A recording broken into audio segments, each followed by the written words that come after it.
E aí, pessoal, vamos falar agora sobre farmacologia dos antimicrobianos. Então, vale lembrar que micróbios, na verdade, são micro-organismos, e nós temos entre eles vírus, bactérias, protozoários, fungos, né? Nem sempre os micróbios são patogênicos, né? Nós temos a nossa flora bacteriana, a flora de micróbios normais do nosso corpo, e que, de certa forma, ajuda a gente a ter uma qualidade de vida melhor, a evitar doenças, a ter um funcionamento melhor do nosso corpo. Então, existe cada terapia para cada agente patogênico diferente. Falaremos primeiro sobre antibióticos. Né? Então, antibiótico vale ressaltar que são fármacos que combatem uma infecção por bactérias. Né? Então, esse antibiótico ele pode ser tanto bacteriostático, quando você apenas para o crescimento da bactéria, bactericida, quando você causa a morte da bactéria, e bacteriolítico, quando você, além de causar a morte, você também causa a degradação dos restos celulares dessa bactéria, evitando assim um acúmulo de metabólitos, de enzimas, de parte do organismo que pode fazer mal para o ser humano, né? Ou para o animal de repente. Então a gente tem que lembrar também que a resistência bacteriana ao antibiótico ela pode ser natural, quando aquela bactéria ela já tem uma certa resistência a antibióticos, mas também existe uma resistência adquirida, quando por uso, principalmente por uso incorreto do medicamento, a bactéria pode adquirir uma resistência a ele. Uma das classes dos antibióticos são as penicilinas. Elas fazem parte do grupo dos antibióticos beta-lactâmicos. E esse beta-lactâmico ele tem a ver com a parte química mesmo da molécula do fármaco. No centro da molécula, se vocês olharem a imagem de uma penicilina, vocês vão ver um anel, um quadrado com nitrogênio. Aquele anel ali do meio do fármaco é o anel beta-lactâmico. Então nós temos vários antibióticos dentro dessa classe e todos esses antibióticos que fazem parte dos antibióticos beta-lactâmicos, eles são denominados assim por possuírem esse anel beta-lactâmico na sua estrutura. E é justamente esse anel que é agredido pela bactéria, né, por suas enzimas bacterianas, onde a bactéria consegue destruir o anel, causando assim a resistência ao antibiótico.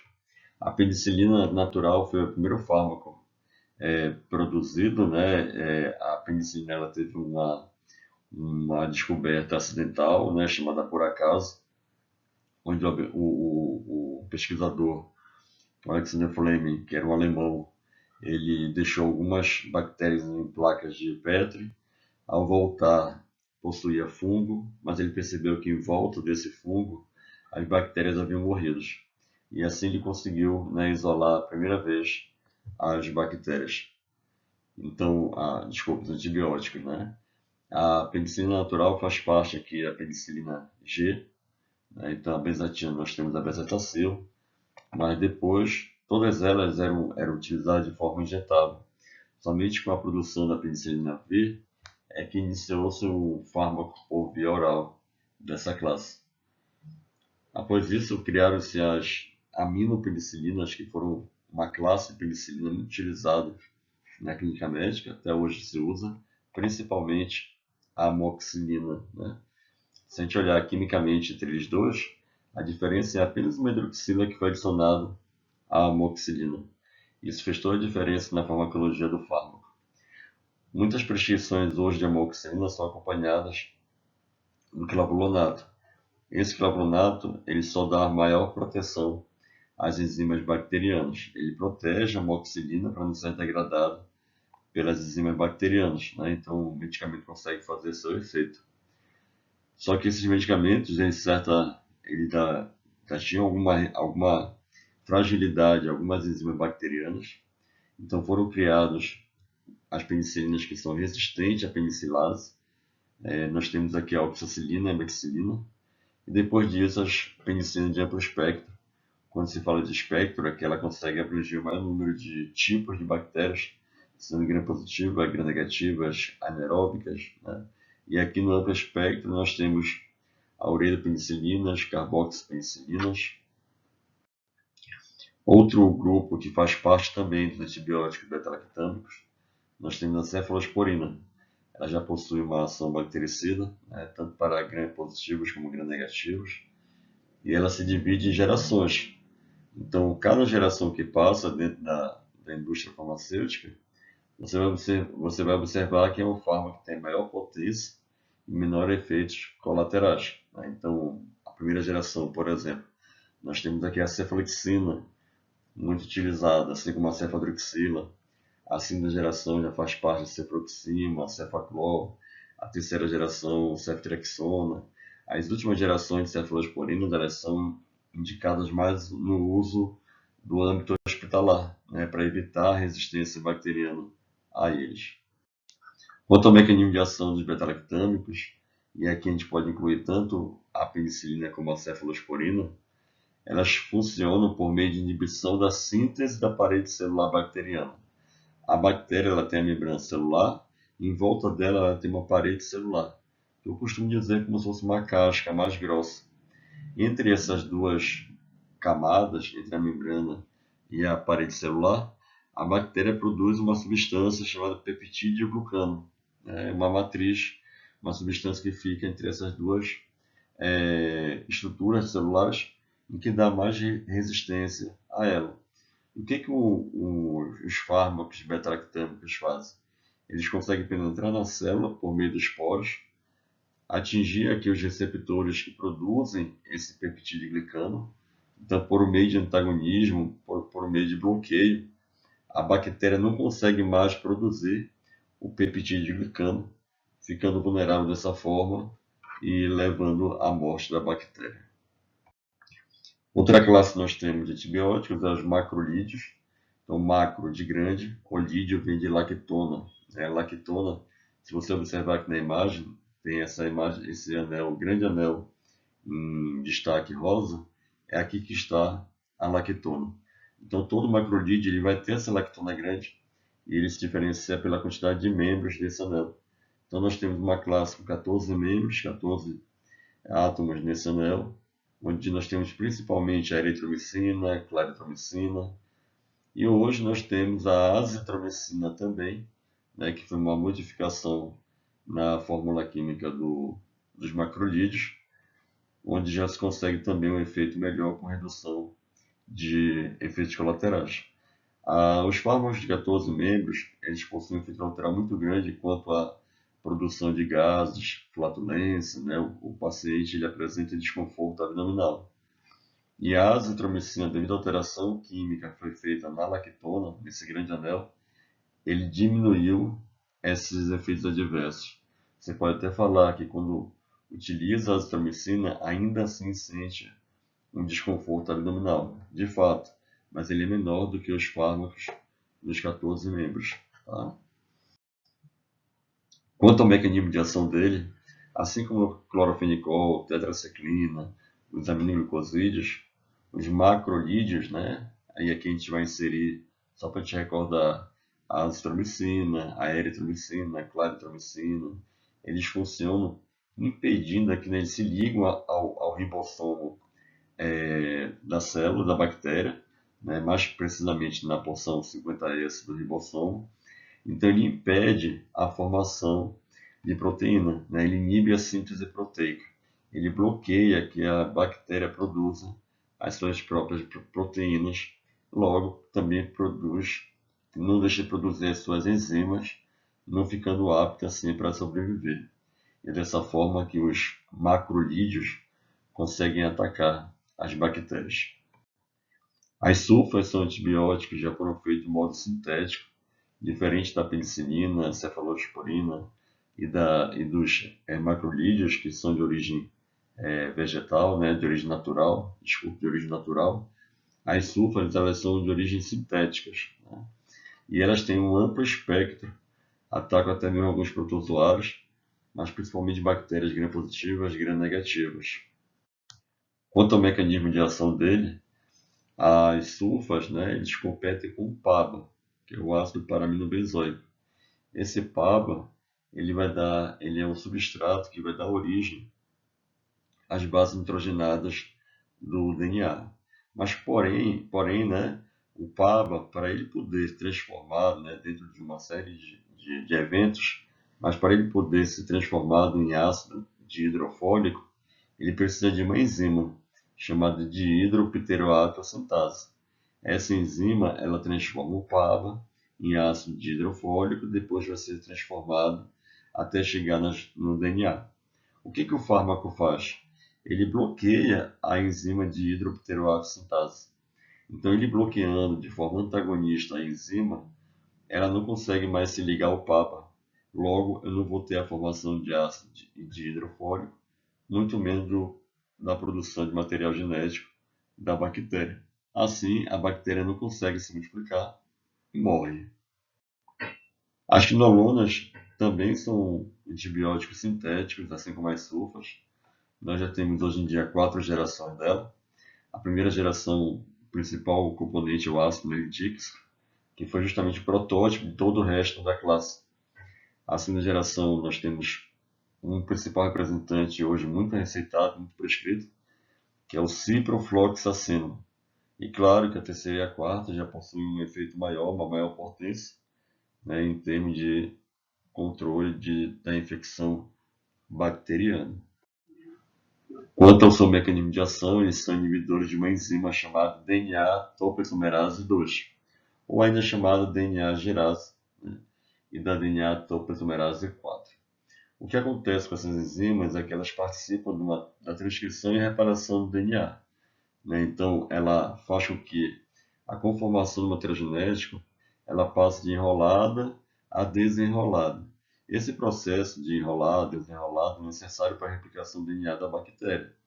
E aí, a quinolona impedindo essa enzima, a quinolona bloqueando a DNA gerase, ela não consegue fazer esse processo de desenrolar. Né? Então, logo, se ela não desenrola, ela não tem como replicar o DNA, assim causando a morte da bactéria. Outro antimicrobiano que nós vamos falar é sobre os fármacos antiomíticos. E claro, como o próprio nome fala, fármaco antiomítico são fármacos que vão atuar no ataque a eumintos. Né? Então, ele pode atuar ao produzir paralisia do verme ou até lesionar a sua cutícula. Vale lembrar que os eumintos eles possuem suas fases adultas e as suas fases de ovos, né? E o fármaco antiomítico ele não consegue atuar em cima dos ovos de eumintos. Ele só consegue atuar em cima das formas adultas. Uma das classes que nós temos dos antiomíticos é chamado benzimidazóis. Os benzimidazóis nós temos mebendazol, tiabendazol, albendazol. E o seu mecanismo de ação em comum entre eles é que eles vão interferir na captação de glicose nos microtúbulos desses eumintos. Né? Então, dessa forma, o verme fica paralisado e depois acaba sendo triturado no organismo, não saindo mais inteiro como era antigamente. Né? Então, nós não temos mais a saída do parasita vivo do nosso corpo, a não ser, claro, né, a literatura fala sobre grandes infestações que de repente pode ainda ocorrer a saída de vermes adultos. Ele tem muito maior afinidade com o tecido do euminto do que dos mamíferos, o que garante a segurança do fármaco. Nessa tabela aqui é legal a gente ver, né, não só os usos clínicos dele, mas os efeitos adversos. Então, tanto o mebendazol como o albendazol, ele tem pouquíssimos efeitos adversos e quando tem, estão relacionados a efeitos de distúrbios gastrointestinais. Porém, o tiabendazol, se for utilizado de forma oral, aí sim, além do distúrbio gastrointestinal, ele pode provocar cefaleia, tontura, né, e algumas reações alérgicas também. Quanto aos fármacos antiprotozoários, né, a gente sabe que protozoários causam doenças, principalmente na nossa região norte, aqui na região norte do país. São doenças endêmicas, nós temos a malária, a amebíase, a leishmania, a trypanosoma, a tricomoníase. Então, os fármacos antiprotozoários vão atuar diretamente nesse tipo de protozoário.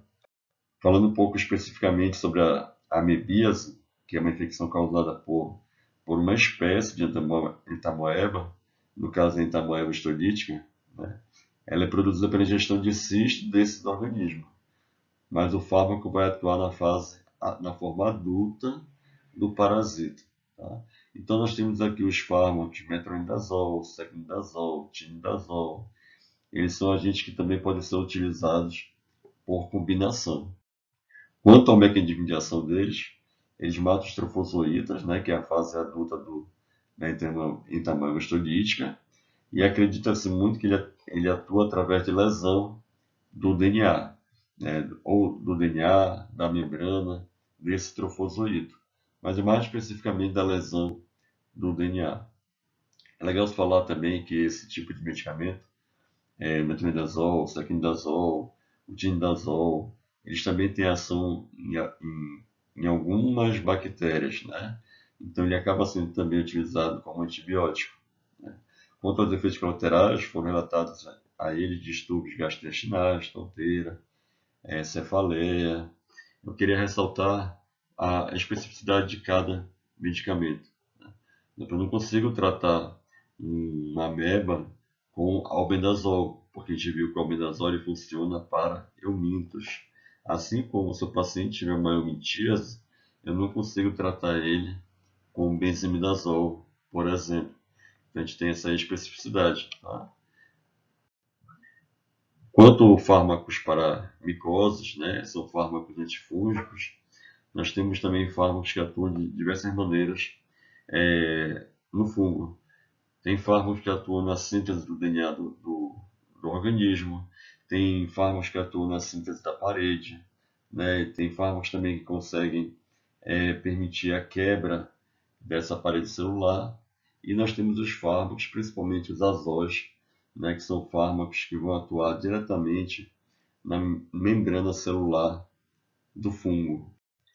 Falando especificamente dos azóis, e nós temos dentro dos azóis duas classes chamadas imidazóis e triazóis. Os imidazóis são o cetoconazol, miconazol, clotrimazol. E os triazóis, nós temos o treconazol, fluconazol e o voriconazol. Eles possuem poucos efeitos adversos, né? Porém, eles são metabolizados pelo citocromo P450, o que pode promover uma interação medicamentosa com outros medicamentos. O que faz diferença entre imidazol e triazóis é a sua composição química de fato, mas todos eles possuem mecanismo de ação voltado para a inibição da síntese do ergosterol. Então, o fungo, para produzir o ergosterol, que é uma substância utilizada na membrana celular do fungo, né, ele precisa de uma enzima no processo, chamada lanosina 14-alfa-desmetilase. Então, os fármacos azóis, eles competem, né, com os esqualene, eles competem bloqueando essa enzima lanosina 14-alfa-desmetilase, ocupando o espaço dele. Então, a partir do momento que o receptor, que essa enzima está bloqueado pelos azóis, o fungo não consegue mais produzir o ergosterol, que é fundamental para a sua membrana celular. Tá bom? Então, nós vimos nesse vídeo aqui um pouquinho sobre antibiótico, vimos sobre antifúngico, antiprotozoário, antiomíticos. Se tiver alguma dúvida, pode deixar seu comentário aí. Obrigado.